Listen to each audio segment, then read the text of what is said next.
Go find another table, Mum. This one is only for important people.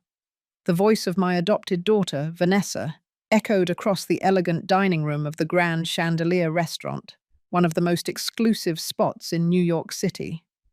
Laughter erupted around the table where my son-in-law Richard, my teenage grandchildren, and even my biological son Michael were sitting, all joining in as if it were the funniest joke in the world.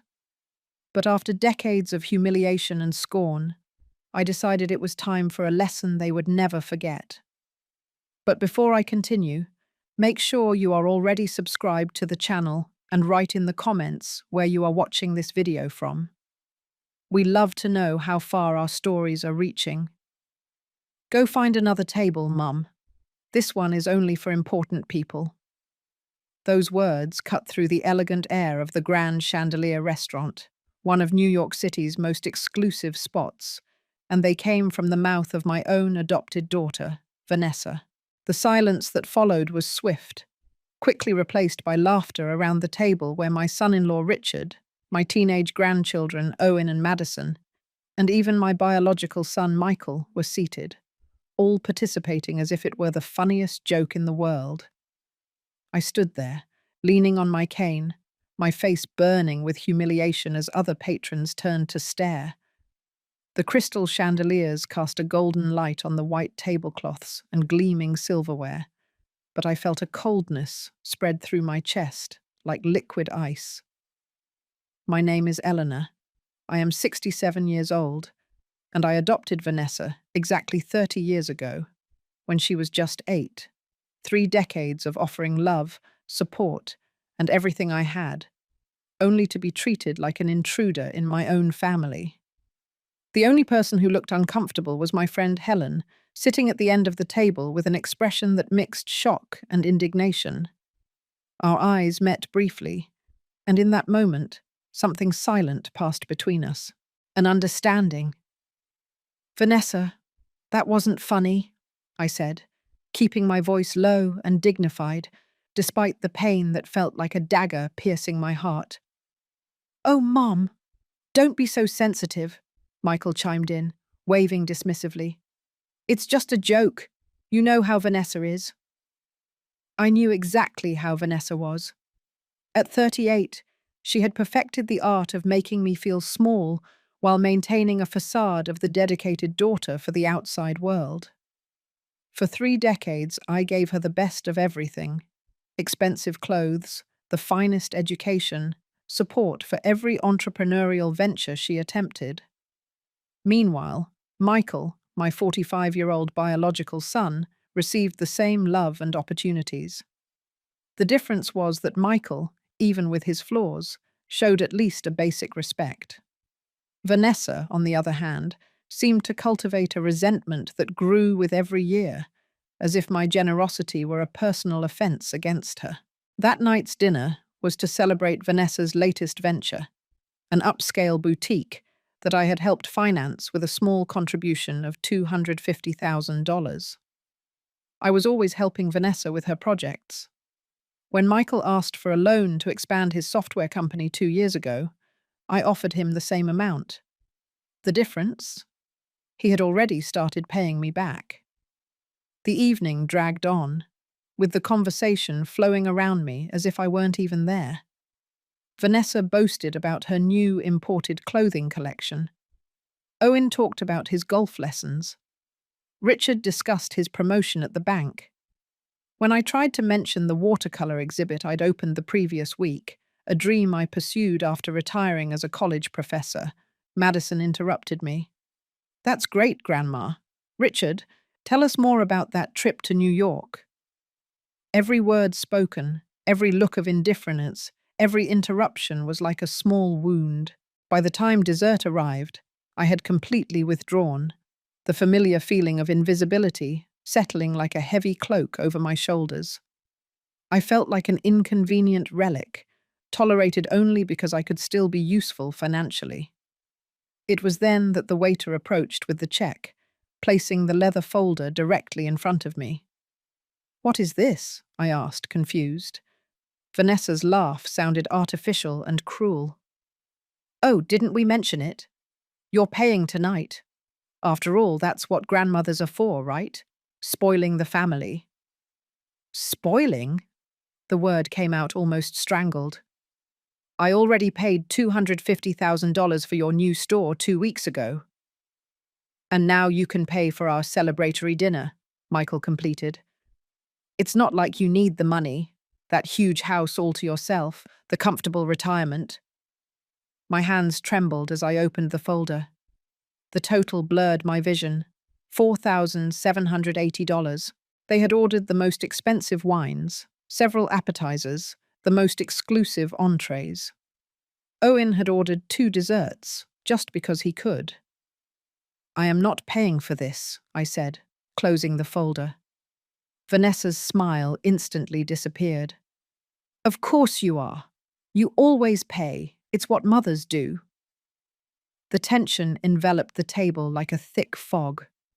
Helen, my friend of decades and widow of a prominent local businessman from Chicago, watched the scene with keen eyes.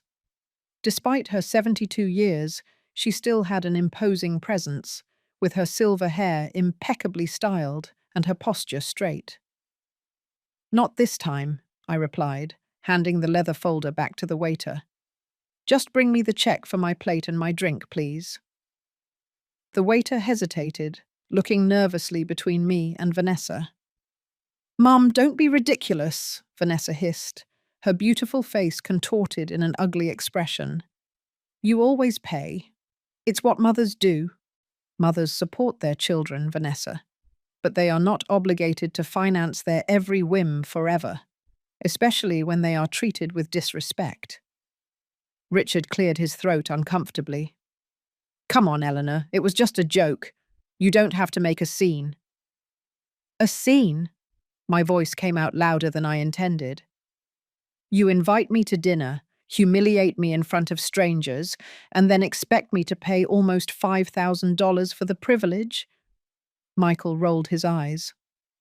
Always the drama. That's why we prefer to go out without you. Those words hit me like a slap. It was true then.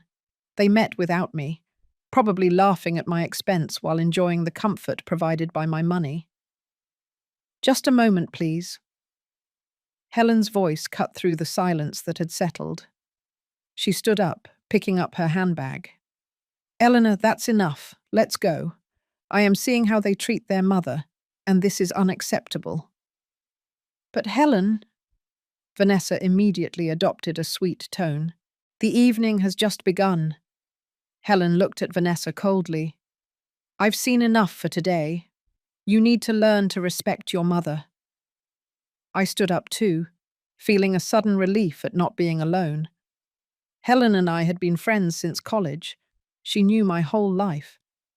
My marriage to Charles, his premature death when Michael was only 15. My decision to adopt Vanessa a few years later to give Michael a sister and offer a home to a girl who needed one. You are going to regret this, Mum, Vanessa said, the threat barely disguised in her voice.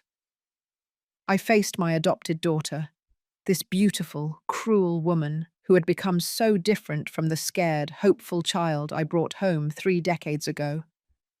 No, Vanessa, for the first time in a long time, I don't think I will regret it. As we left, I heard the confusion erupting behind us, the waiter insisting on payment, Vanessa demanding that he wait, Richard trying to calm the situation. I didn't look back. The night air of New York City was cool and invigorating.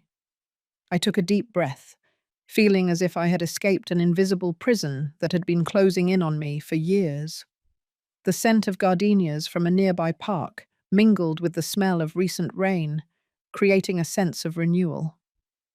Are you okay? Helen asked as we settled into her luxury car. The soft leather of the seats and the silence of the vehicle formed a protective cocoon against the outside world. No, I answered honestly, but I think I will be. Helen drove in silence for a few minutes until stopping at a quiet cafe downtown. It was a cozy place, with soft yellow lights and jazz music playing softly. the kind of atmosphere that invites confidences. "We need to talk, Eleanor," she finally said, as we settled into a secluded table. What happened tonight wasn't the first time, was it? I felt tears in my eyes. The lump in my throat felt the size of a fist. No, it's gotten worse in the last few years. Since you retired? Since you became just a bank instead of a respected professor? Helen completed, her voice hard. I nodded, feeling the truth of those words like a blow. In the last 5 years, since I left my position as a history professor at the university, the dynamic with my children had changed drastically. The requests for money became more frequent, the respect ever less. They treat me like I'm a senile old lady, Helen, as if my only utility is signing checks. Helen covered my hand with hers. Her skin was thin as tissue paper, marked with age spots, but the touch conveyed strength. Eleanor, we've been friends for over 40 years. You were a pillar of strength when I lost my Anthony in Chicago. You helped me manage his companies when I had no idea what I was doing. I will never forget that.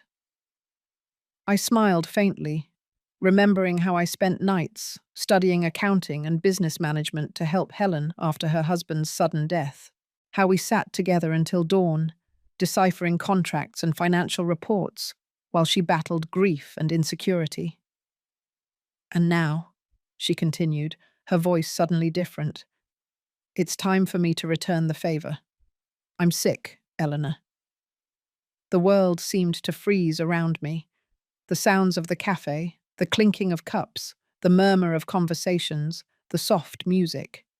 Everything disappeared, replaced by a dull buzzing in my ears. What? No. Pancreatic cancer, stage 4. I found out 3 months ago. The doctors gave me less than a year. Helen's revelation fell on me like an avalanche. My friend, my pillar of strength for so many years, was dying. The cafe around us continued in motion. Waiters attending tables, customers conversing, life proceeding normally, while my particular world was completely transformed. "Why didn't you tell me sooner?" I asked, my voice barely a whisper. Helen offered a sad smile, that kind of smile that carries the wisdom of one who has already made peace with the inevitable. Because I needed to put my affairs in order first, and because I wanted to make sure of a few things. What things? About how your children treat you, about how you've been living. She took a sip of her tea, her eyes never leaving mine. I've been observing from afar for years, seeing how Vanessa and Michael gradually changed, how they went from being loving children to adults who seem to see you only as a means to their ends. I couldn't deny her words. The transformation had been slow, almost imperceptible, like water eroding a stone over decades. Small disrespects that grew, calls that became less frequent unless they needed something. Impatient looks when I talked about my own interests. "It's not that bad," I tried to defend myself, more out of habit than conviction. "It's not?" Helen arched a silver eyebrow. "Eleanor, you were just publicly humiliated by your own daughter. They expected you to pay almost $5,000 for a dinner where you were treated like an intruder. That is financial and emotional abuse." Her words hit me with the weight of the truth that I had been avoiding. For years, I justified their behavior. Michael was stressed with work. Vanessa had insecurities about being adopted. They simply didn't realize how their words affected me. "What do you want me to do?" I asked, suddenly feeling very old and tired. "They are my children, and I love them, I know." Helen leaned forward, her eyes intense. "But love doesn't mean letting them abuse you. Sometimes love means setting boundaries, and sometimes it means consequences." She opened her expensive, soft leather handbag and took out a heavy envelope, placing it on the table between us. The paper was thick, likely from a fine stationery store sealed with the logo of a renowned law firm. "What is this?" "My will," Helen simply replied. "And a proposal." I looked at her, confused. Helen smiled, a smile that mixed sadness and determination. "Eleanor, when Anthony died in Chicago, you taught me to be strong. You showed me how to manage his companies, how not to let the male executives belittle me. You helped me transform a prosperous business into an empire." It was true. What started as a medium-sized import company under Anthony's direction had become, under Helen's leadership, one of the largest business conglomerates in the Midwest, with holdings in logistics, technology, and retail. "The companies are worth almost $2 billion now," Helen continued, "and I don't have children to leave them to." I swallowed, beginning to understand where she was going. The cafe seemed to have shrunk around us, as if the rest of the world had disappeared. "Helen, no. I always thought about leaving everything to you," she proceeded, ignoring my interruption. "You are the sister I never had, but after seeing how your children treat you, I fear they would simply squander everything, not just the money, but the legacy I built." "What exactly are you proposing?" I asked, feeling a mixture of apprehension and curiosity bubbling up inside me. Helen pushed the envelope toward me. "Open it." With trembling fingers, I opened the envelope and pulled out a bundle of legal documents. The words seemed to swim before my eyes. As I read, my breathing became faster and faster. "It's a kind of game," Helen explained, while I tried to absorb the contents of the papers. "A test for your children, and also for you." The will named me as the primary heir to Helen's entire estate, with one condition. Over the next 6 months, I had to establish clear boundaries with my children. No more money, no more financial favors, no more allowing abuse. If I managed to maintain those boundaries until the end of the trial period, the inheritance would be confirmed. If you fail, if you give in to their requests, if you return to the old patterns, everything will go to charity. Not a penny for you or for them. "Why do this?" I asked, stunned. "Because you deserve more than being a walking ATM for ungrateful children. Because I want my money to go to someone who values it and uses it wisely. And because," her voice softened, "I want the months I have left to see you reclaim your dignity and strength." I looked at my friend, this extraordinary woman who, even facing her own mortality, was more concerned about my well-being. "And what if they change?" I asked. "What if they realize their mistakes?" Helen's smile was both hopeful and skeptical. "Then they will be worthy of you finally. But Eleanor, you have to be prepared for the possibility that they won't change. That, when the money runs out, they will show who they really are." I felt the weight of that moment. The choice laid out before me. Continue as I was, funding disrespect and abuse, or set boundaries and potentially lose the relationship with my children. "I'm not sure I can do this," I confessed. "You can," Helen said with conviction. "The same woman who faced widowhood at 37, who raised a son alone, who adopted an 8-year-old girl when many told her it was crazy, who became one of the most respected professors at the university. That woman can do anything." When I got home that night, I found 3 messages on my phone. One from Vanessa, one from Michael, and one from Richard. All furious, all demanding explanations for my shameful behavior at the restaurant. None of them mentioned who had paid the bill. Instead of answering immediately, I sat on the back porch of my house. It was a spacious property in one of the best neighborhoods in New York City, bought with my own savings after decades of hard work. The yard, with its meticulously maintained garden, shone softly under the moonlight. This place had always been my refuge, my sanctuary. I thought about how I had gotten here. After Charles's death, so young, only 42, a sudden heart attack, I found myself alone with a teenage son and an uncertain future. Instead of falling apart, I threw myself into work. I transformed my pain into purpose, becoming one of the most dedicated professors at the university, climbing the academic ranks while raising Michael. Adopting Vanessa was a decision many questioned. A single woman of 37, already with a 15-year-old son, adopting an 8-year-old girl with a history of abandonment seemed like a recipe for disaster.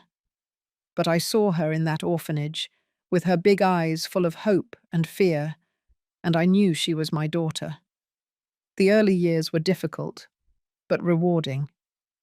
Vanessa had her nightmares and moments of rage, her deep-seated insecurities. But she also had a laugh that could light up an entire room, a sharp intelligence, and a fierce determination.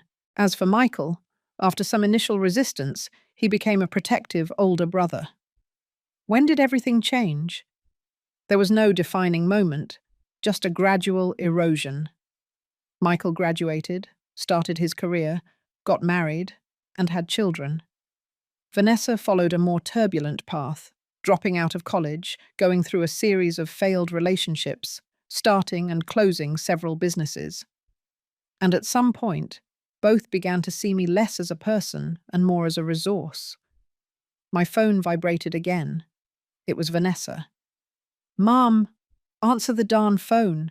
We need to talk about this ridiculous behavior." I took a deep breath and made my decision. Helen was right. It was time to set boundaries. I wrote a single message and sent it to both children. "I will be available for a civil conversation tomorrow at 3:08 in the afternoon. At my house, no shouting, no accusations. I have some changes to communicate." I turned off the phone completely after that, something I had never done before. The silence that followed was both terrifying and liberating. The next morning, upon turning the phone back on, I found dozens of messages, each more indignant than the last. I ignored all of them and spent the day preparing for the confrontation to come. At 2:55 in the afternoon, the doorbell rang. Vanessa was there, looking impeccable as always in her designer clothes, but with dark circles under her eyes that revealed a restless night.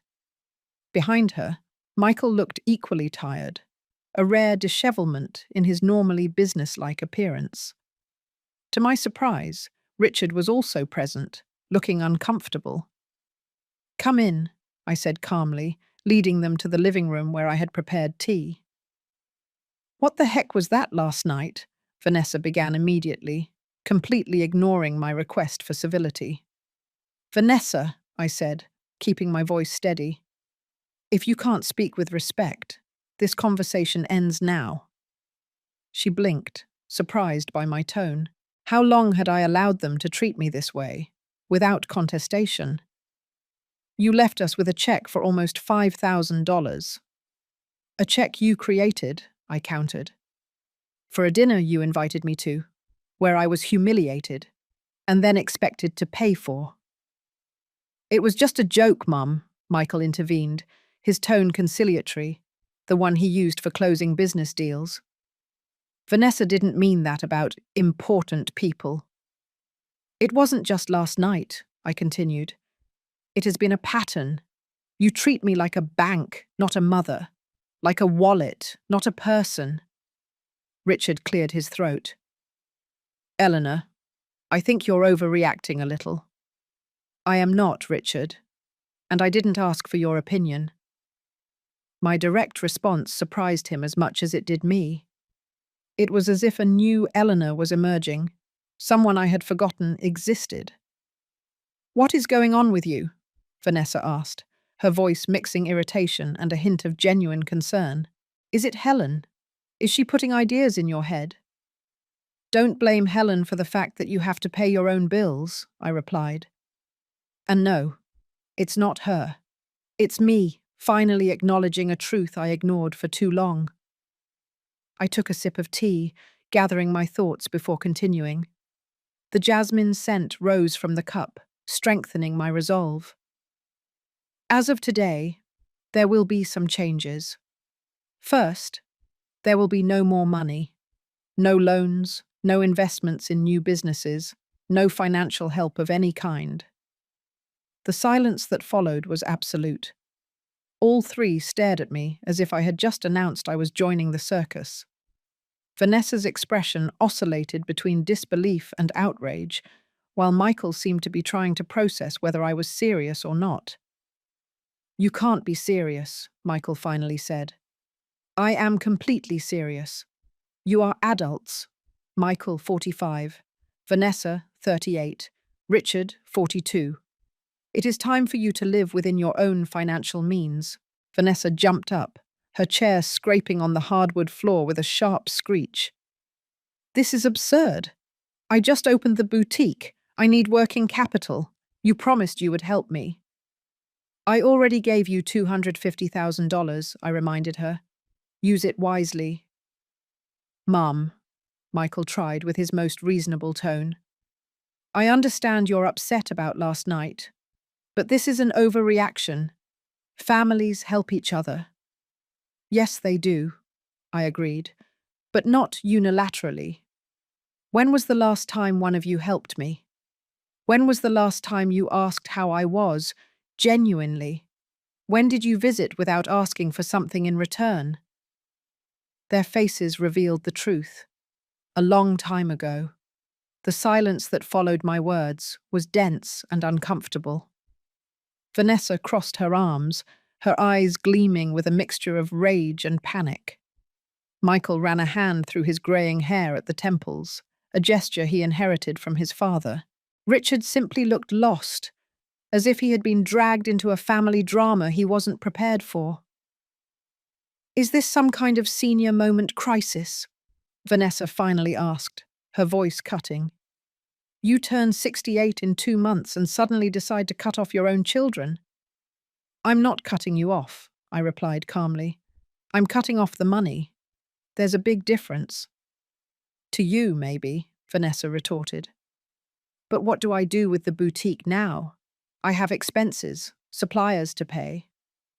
"Do what other entrepreneurs do. Seek bank financing, cut costs, work harder." I kept my voice firm. "It is no longer my responsibility to prop up your ventures." Michael, always more strategic than his sister, changed tack. "Mum, we're worried about you. This behavior is not normal. You were always so generous, so available to us." "And I am still emotionally available," I clarified. "You can call me, visit me, talk. Just don't ask me for any more money." "It's that old lady," Vanessa said suddenly, her eyes narrowed. "Helen is behind this, isn't she? What did she offer you?" I felt a chill run down my spine. It was incredible how quickly Vanessa could identify the source of a potential advantage or threat. Her intuition for opportunity had always been sharp. "Helen has nothing to do with my decisions," I lied partially. Her influence was present, but the final decision had been mine. "This is between us."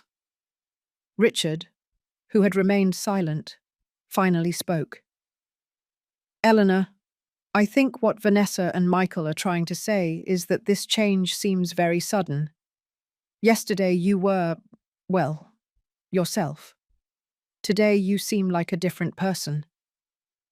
"Maybe I always was this person, Richard," I replied, looking him in the eyes. "Maybe I just lost my way for a while, trying to buy your love." "Buy our love?" Michael seemed genuinely offended. "That is unfair, Mum." "Is it?" I leaned forward.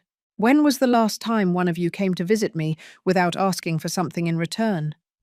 When was the last time you called me just to see how I was? When did you attend one of my watercolor exhibits? When did you offer to help with something?" None of them answered. They didn't need to. We all knew the answer. "This is the deal," I continued after a few moments. "I am here as your mother. I want to have a relationship with you, with my grandchildren. but the financial tap is closed.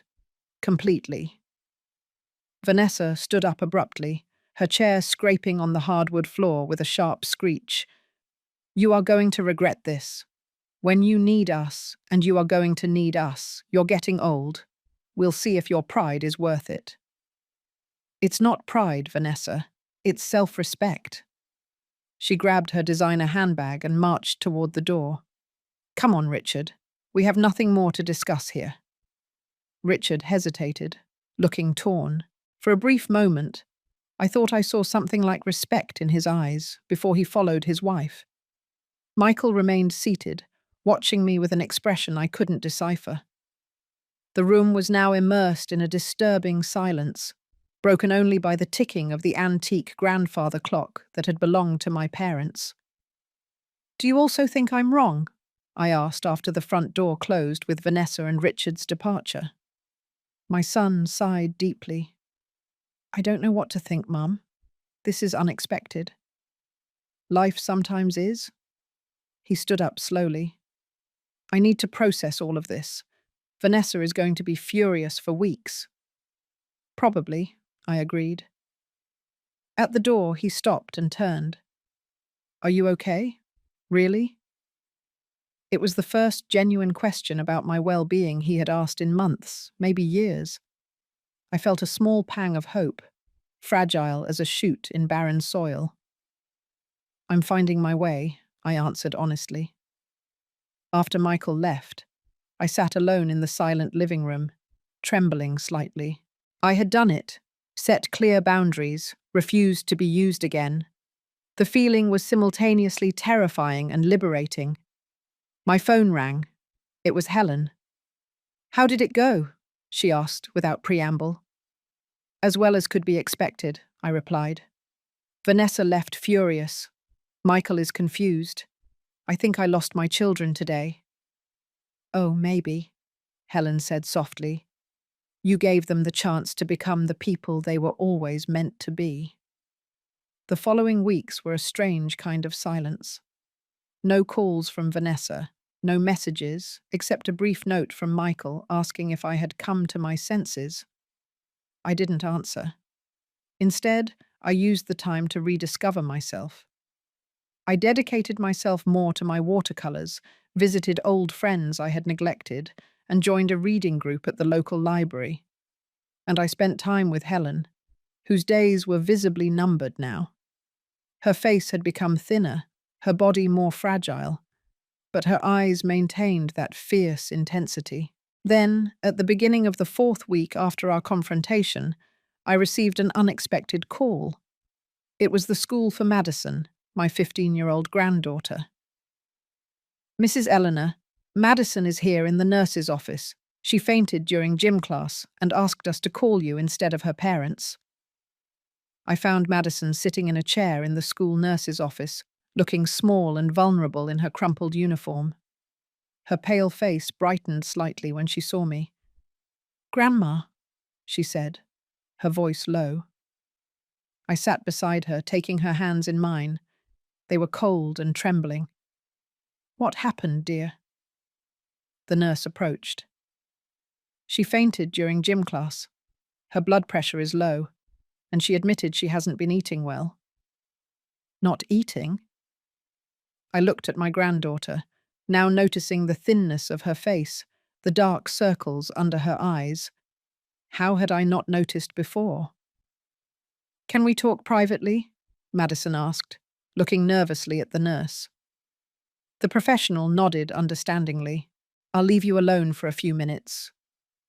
When the door closed, Madison broke down in silent tears. Everything is a mess, Grandma. Everything. I put my arm around her shoulders. She seemed to have lost weight since the last time I saw her.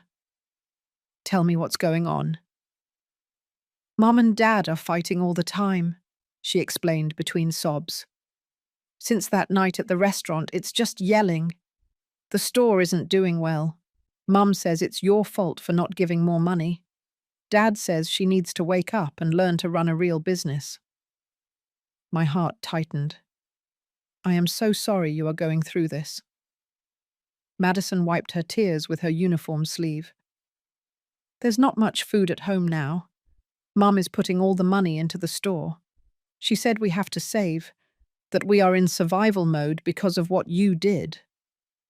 The guilt hit me like a wave. Were my boundaries affecting my innocent grandchildren?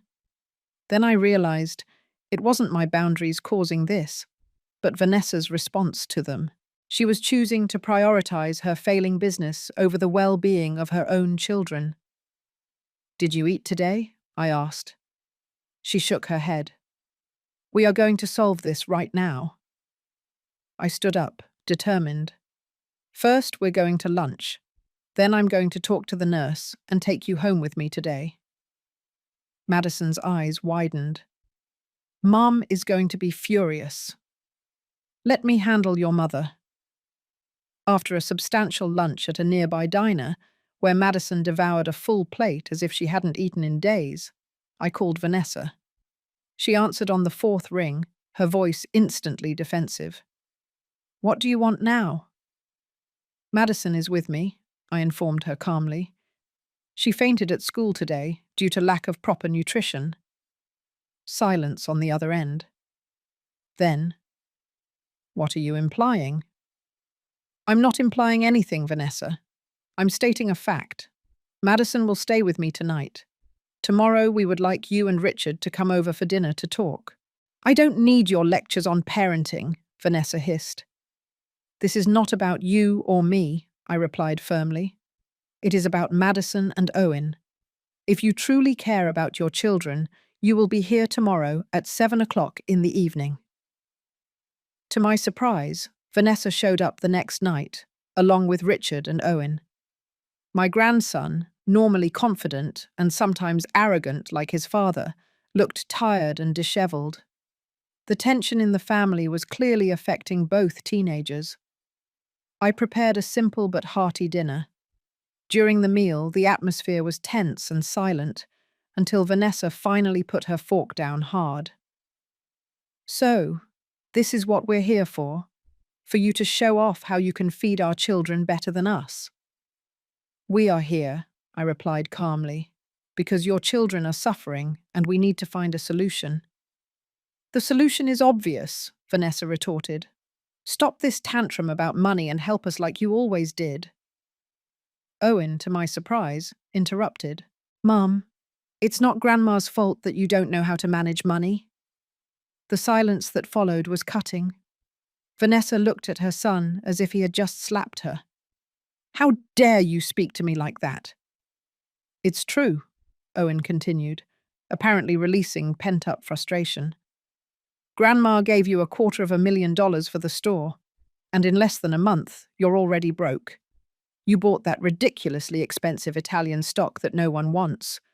You rented the most expensive space in the mall, and now we are the ones suffering." Richard cleared his throat uncomfortably. "Owen, respect your mother." "And you?" Owen turned to his father. "You just complain, but you don't do anything to help. At least Uncle Michael is trying to keep his own business running without whining for money from Grandma." Madison, silent until then, finally spoke.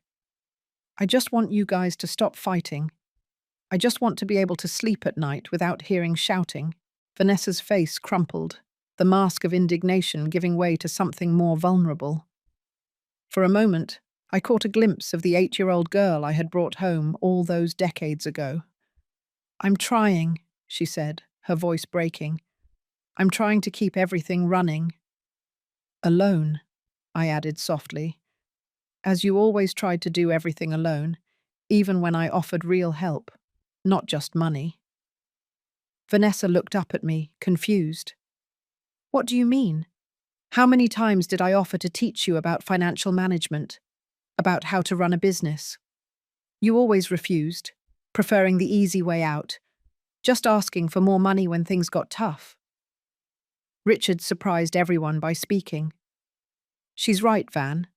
Your mother tried to teach you to fish, but you only wanted the fish already made." Richard's comment dropped like a bomb on the table. Vanessa turned to face him, betrayed by her own husband. For a tense moment, I thought she was going to explode, but then something unexpected happened. Her shoulders dropped, and she covered her face with her hands. "I don't know how to do this," she admitted, her voice muffled. "I never knew." It was a moment of vulnerability so rare that no one at the table initially knew how to react. Madison timidly reached out and touched her mother's arm. Owen, despite his earlier outburst, looked uncomfortable seeing his always strong mother suddenly break down. "Vanessa," I spoke softly, "the problem was never a lack of ability. You are smart, determined, charismatic. The problem was always that you never really needed to try, because I was always there to solve any mistake with more money." She uncovered her face, her eyes red. "And now you've taken away the safety net." "Yes," I confirmed, "because I believe you can fly without it." Richard spoke up, surprising me again. "Eleanor is right, Van. We need to solve this ourselves, as a family." I looked at my son-in-law with new respect. Maybe there was more to him than the complacent man who always showed off. "What do you suggest, then?" Vanessa asked, sounding genuinely lost. "First," I replied, "the children come to my house temporarily until you stabilize the situation at home. No arguments, no deprivations." To my surprise, Vanessa didn't protest. "Second," I continued, "I will not give any more money, but I can offer something more valuable, knowledge. I will help you analyze the business, restructure it, make it viable, as a mentor, not an investor." "You're not a businesswoman," Vanessa pointed out, an echo of her usual mistrust. "No," I agreed, "but I've been friends with one of the most successful businesswomen in Chicago for over 40 years. I learned a few things." The mention of Helen made Vanessa frown, but she didn't comment. "And third," I concluded, "all of us need to relearn how to be a family, not based on money or expectations, but on mutual respect and genuine love." The following days established a new routine. Owen and Madison moved into the guest rooms of my house, visibly flourishing in an environment free of tension. I began working with Vanessa on the boutique, analyzing her chaotic finances, identifying critical errors, and developing a recovery plan. To my surprise, when stripped of her defensive attitude, Vanessa proved to be an eager learner. I realized that beneath the layer of entitlement and resentment, there was an intelligent woman who had never been truly challenged to grow. "Why didn't you ever force me to learn this before?" she asked me one day, while we were reviewing the projected cash flow. "Because you were never ready to listen," I replied honestly. "And because I was too busy trying to buy your love to really help you." Vanessa paused, absorbing my words. "I always loved you," she finally said. "Even in the moments when I treated you badly." "I know," I replied, "but I don't think you ever learned to respect me." She didn't answer, but her silence was eloquent. Michael reappeared in my life 3 weeks after our initial confrontation. He came alone, without his wife, without the defensive posture he had adopted earlier. "I heard you are helping Vanessa with the boutique," he said, accepting a cup of coffee. "I'm trying," I confirmed. "And how are you?" Michael sighed deeply. "Good. To be honest, your ultimatum made me rethink some things. I realized I was on the path to becoming as dependent as Vanessa. And? And I'm focusing on making my company self-sustaining instead of counting on external capital injections." He hesitated. Then he added, "I also realized that I barely know my own mother. Who are you, besides the person who was always there to support us financially?" The question caught me off guard. "I am many things, Michael. A professor, an artist, a friend, a woman who discovered her own strength after being widowed at 37. Someone who loves history and literature and long walks at sunrise. I would like to get to know that person better, he said with a shy smile. The weeks turned into months. Helen's test, maintaining firm boundaries for 6 months, was halfway through when her health drastically worsened. She was admitted to the best hospital in New York City, an entire wing practically reserved for her comfort. I visited her daily, watching with a heavy heart as she wasted away. Her body might be failing, but her mind remained as sharp as ever. "How are things with Vanessa?" she asked on a particularly difficult afternoon, her voice barely a whisper. "Surprisingly well," I replied, holding her frail hand. "The boutique is starting to stabilize." She reduced the rent by moving to a smaller space, renegotiated with suppliers. She's learning to manage a budget. Helen smiled weakly. "And Michael?" "He is paying the loan he took from me, even though I told him it's no longer necessary. He says it's a matter of principle now." "The grandchildren?" "They are still with me, but they visit their parents regularly. The house is calmer. Richard is more present. They are slowly rebuilding." Helen squeezed my hand with the little strength she had left. "You are passing the test admirably, Eleanor." "It's no longer about the test or the money," I confessed. "It's about finally having real relationships with my children." "That was the real test," Helen whispered. "It always was." Helen passed away on a quiet Sunday morning, 3 weeks later. She left in her sleep, without pain, as she had hoped. I was by her side, having spent the night in the hospital. I held her hand until the end, silently grateful for decades of true friendship. The funeral was a grand event, as expected for one of Chicago's most influential women.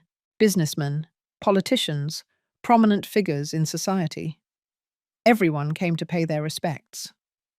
In the midst of that crowd of power and influence, I noticed Vanessa and Michael in the back, both clearly uncomfortable, present more out of obligation than genuine respect.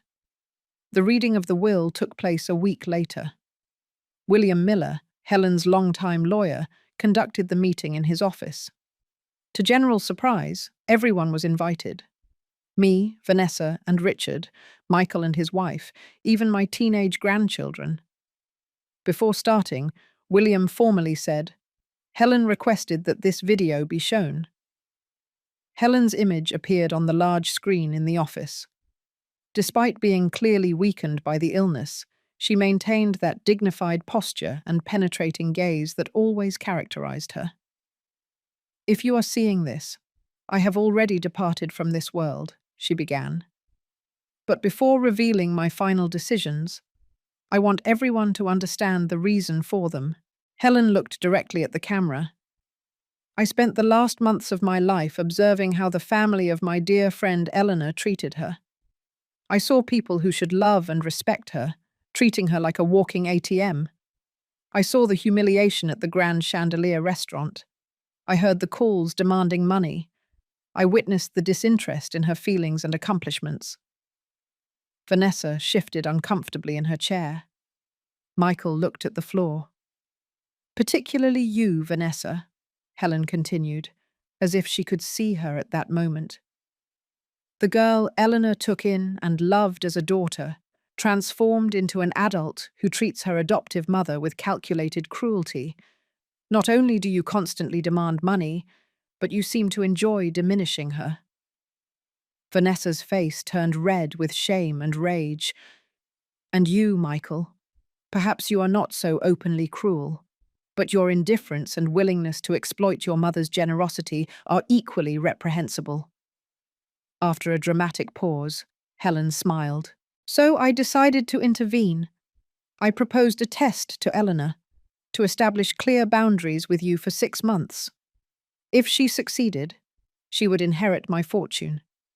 But the real test was not for her. It was for you." The silence in the room was absolute. All eyes were fixed on the screen. "Eleanor, my dear friend," Helen continued with a softer voice, You passed the test with honors. You reclaimed your dignity, your self-respect. As for the others, her gaze hardened. Well, the results speak for themselves. William turned off the video and picked up a document. The will is quite clear.